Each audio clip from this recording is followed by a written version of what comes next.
दोस्तों, जय माता दी। आज हम आप लोगों के लिए लेकर आए हैं मृतानों के प्रेम की कथा 51 अध्याय। आशा करती हूँ आप लोगों को अच्छी लग रही होगी ये कथा।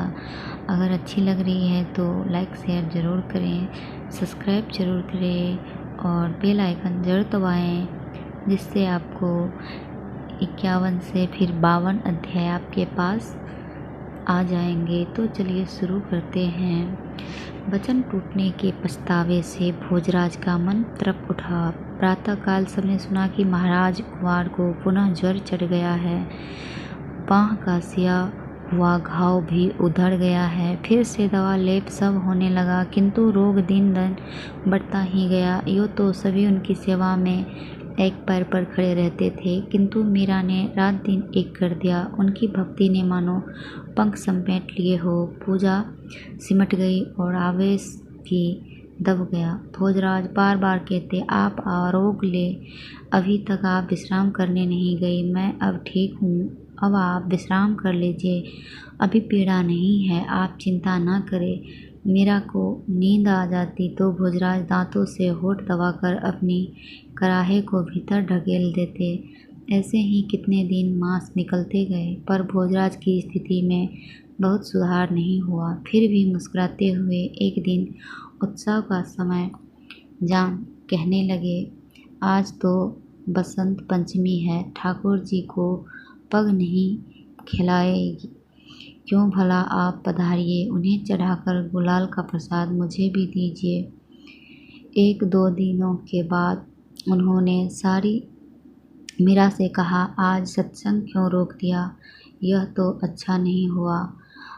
आप पधारिए, मैं तो अब ठीक हो गया हूँ। वे कहते मुस्कुराते, पर उनके घाव भर नहीं रहे थे। आपसे कुछ कहना चाहता हूँ मैं। एक दिन एकांत में भोजराज ने मीरा से कहा। मीरा ने कहा, जी कहिए। समीप की चौकी पर बैठते हुए मीरा ने कहा, मैं आपका अपराधी हूँ, मेरा आपको दिया वचन टूट गया। भोजराज ने अटकती वाणी में नेत्र नीचे किए हुए कहा, आप जो भी दंड बख्शे मैं झेलने को प्रस्तुत हूँ। केवल इतना निवेदन है कि यह अपराधी अब परलोक पथ का पथिक है। अब समय नहीं रहा पास में, दंड ऐसा हो कि यहाँ भुगता जा सके, अगले जन्म तक ऋण बाकी न रहे। उन्होंने हाथ जोड़कर सजल नेत्रों से मीरा की ओर देखा। अरे यह क्या, आप यूँ हाथ न जोड़िए। फिर गंभीर स्वर में बोली, मैं जानती हूँ, उस समय तो मैं अचेत थी, किंतु प्रातः साड़ी रक्त से भरी देखी तो समझ गई कि अवश्य ही कोई अटक आ पड़ी होगी। इसमें अपराध जैसा क्या हुआ भला, अटक ही आ पड़ी थी। भोजराज बोले, या तो आपको झरोखे से गिरते देखता या वचन तोड़ता। इतना समय नहीं था कि दासियों को पुकार कर उठाता। क्यों वचन तोड़ा, इसका तनिक भी पश्चाताप नहीं है, किंतु भोज अंत में झूठ ही रहा। भोजराज का कंठ भर गया। तनिक रुक कर वे बोले, दंड भोगते बिना यह बोझ मेरे हृदय पर रहेगा। देखिए, मेरे मन में तनिक भी रोष नहीं है। मैं तो अपने ही भाव से बह गिर रही थी, तो मरते हुए को बचाना पुण्य है कि पाप। मेरी असावधानी से ही तो यह हुआ। यदि दंड मिलना ही है तो मुझे मिलना चाहिए, आपको क्यों? नहीं नहीं, आपका क्या अपराध है इसमें? भोजराज व्याकुल स्वर में बोले, हे द्वारिकाधीश, ये निर्दोष है, खोटाई करनहार मैं हूँ।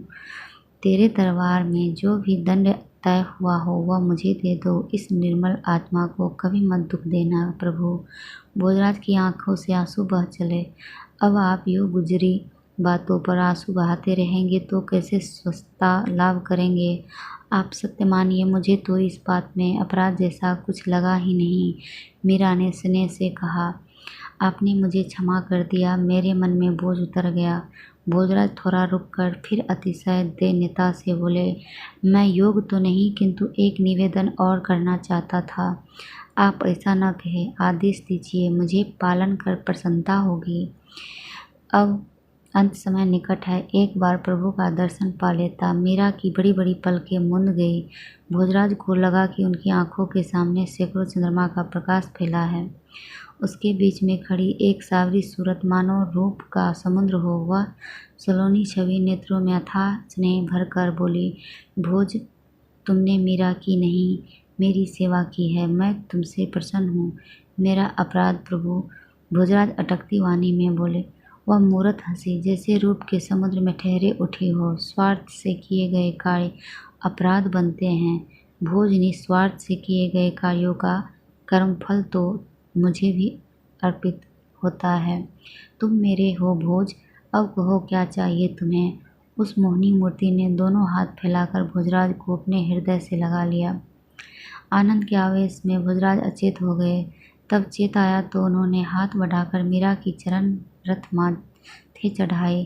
पारस तो लोहे को सोना ही बना पाता है, पर यह पारस लोहे को भी पारस बना देता है।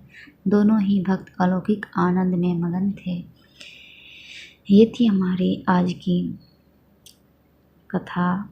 इससे आगे हम अध्याय 52 में कहेंगे। तब तक के लिए धन्यवाद। जय कृष्ण भगवान, जय राधे श्याम।